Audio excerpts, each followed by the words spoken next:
Hello children. Today we are going to study about your third lesson, that is fibers to fabric. In our previous class we have learnt about the animal fiber, that is wool. So in this class we are going to know more about the silk. So let's start. Silk. Silk is also another important animal fiber, as we know that it is considered to be a very valuable fiber. Okay, and it was first obtained in China. So it has been considered as a royal fabric for ages. Next one is the sericulture. What is sericulture? The rearing of silkworms for obtaining silk is called sericulture. The people who rear the silkworms to obtain the silk from those silkworms, that process is called a sericulture. Next one is the Bombyx mori. It is another name for the silkworm. Okay, it is another name for the silkworm. The silk fibers from the cocoon they are soft, they are lustrous, and they are elastic. And children, can you imagine that the soft silk yarn is as strong as a comparable thread of steel? It is strong as compared to the steel, that thread of the silk fiber can be dyed in beautiful colors. The silk can be dyed in a beautiful colors. Understood children?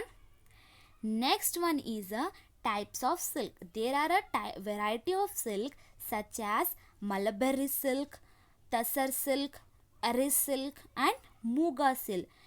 Mostly we find the mulberry silk.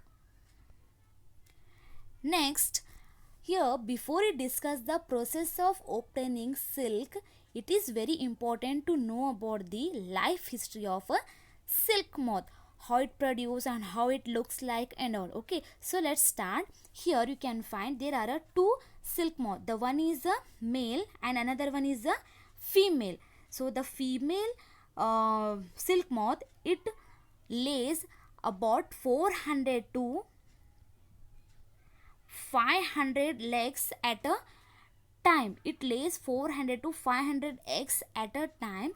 These eggs hatch with the stimulation from the warmth of the surroundings, and in about 2 weeks, it takes 2 weeks, then the small larvae comes out. Here these are the larvae. After from the eggs, the larvae will hatch out. See here, these are the small larvae. Okay, next one.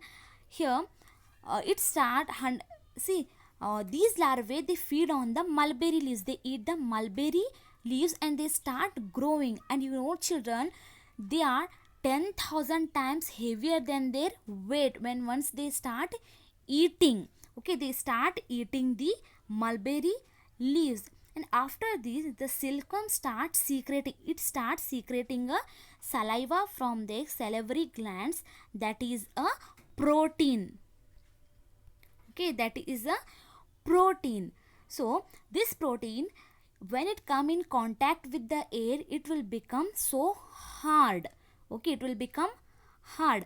While secreting the saliva, the silkworm rotates its head in the shape of 8. Here you can see, once it start producing the saliva, it start rotating its heads like 8, like this.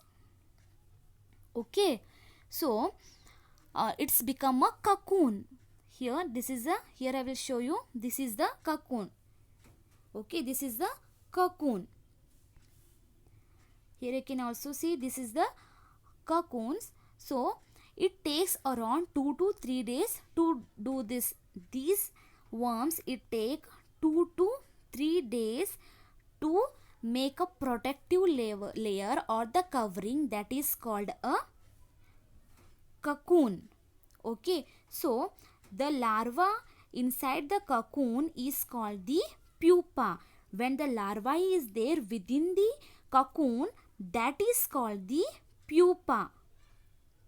Okay, the cocoon with the larva, that is called a pupa. Understood children, what is pupa?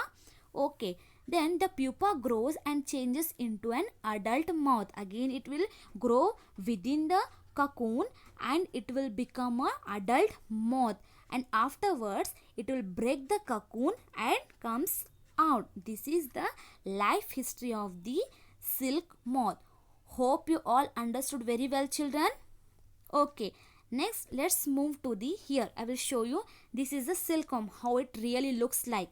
Okay, see, this is a silkworm, or it is called a caterpillar or larva, and this is a here, this is called a spin. They are spinning the cocoon around it. That is a protein. It's secreting the proteins from their mouth, right? So this is the spinning the cocoon, and here it is a cocoon or pupa. Pupa means the caterpillar or the larva is there within the cocoon, so it is called a cocoon.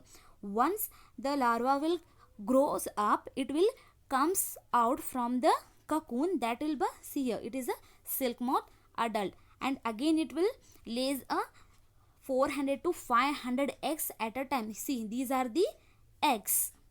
Okay, so this is about the life cycle of the silk moth. Next, move to the from cocoon to silk. How we get the silk from the cocoon? You understood how the silk moth will give us a cocoon? So next process is from cocoon to silk. For obtaining silk, silk moths are reared. Yes or no? For obtaining the silk moths are reared and their cocoons are collected to get the silk thread. So first one is the rearing of silkworm. A female silk moth lays 100 of eggs. As I told you, it lays 400 to 500 eggs at a time. Next, the silk farmers keep eggs under hygienic conditions with suitable temperature and humidity. Once the female silk moth lays eggs, so the eggs are stored carefully on strips of cloth or paper and sold to silkworm farmers. Silkworm farmers means the persons or the people who rear the silkworms are called as silkworm farmers. So those farmers, they keep the eggs under a hygienic condition by providing them a suitable temperature and humidity. Okay, understood? So the eggs are warmed to a suitable temperature for the larvae to hatch from the eggs. Okay, again it will start coming out from the egg. It will coming out from the eggs once it will hatch. Next one, so and it will start eating continuously. It start eating continuously day and night. That is as we know that it eats mulberry leaves. Okay, so when they start eating day and night, they increase enormously in the size. And you know, children, a larva is capable of eating 50,000 times its weight. They eat enormously for 6 weeks and grow up to 3 inches in a size. Then the larvae are kept in clean bamboo trays along with the freshly chopped mulberry leaves. Then after the larvae are kept in clean bamboo trays with chopped mulberry leaves, then it stops eating after 25 to 30 days. Until 25 to 30 days they eat continuously. When they increase in the size, after 25 to 30 days they will stop eating completely.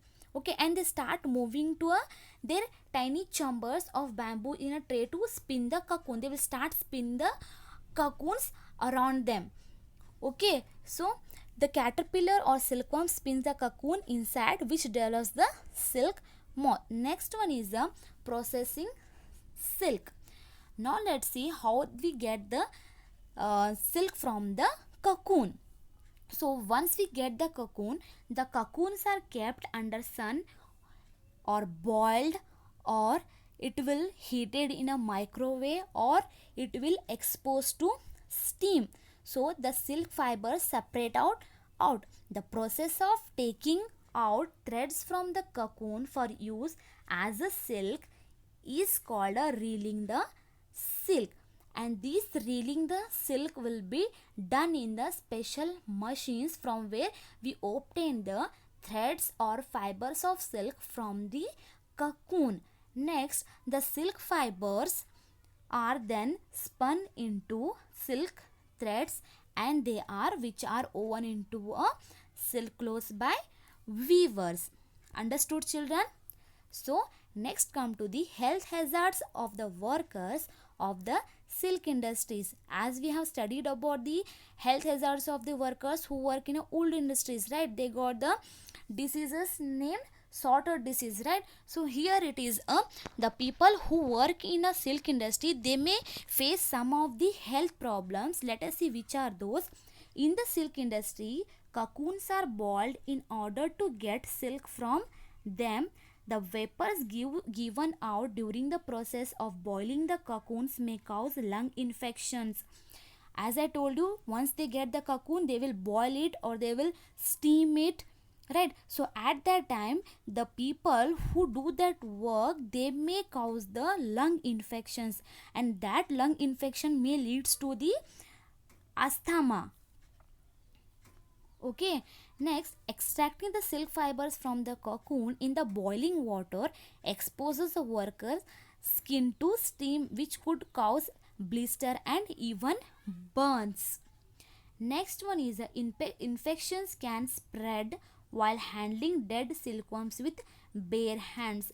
So if we touch the silkworm with our bare hands, we may get infected, like some skin allergies and all. So some people may face a problem. So that's why the people who works in the silk industries, they use a hand gloves.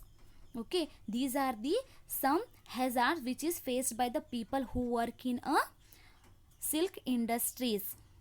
Understood, children? So today we have learned about the silk, the processes of the silk, the rearing of the silkworms, the life history of the silk moth, and the health hazards of the workers of the silk industries. Okay, hope you all understood very well. Okay.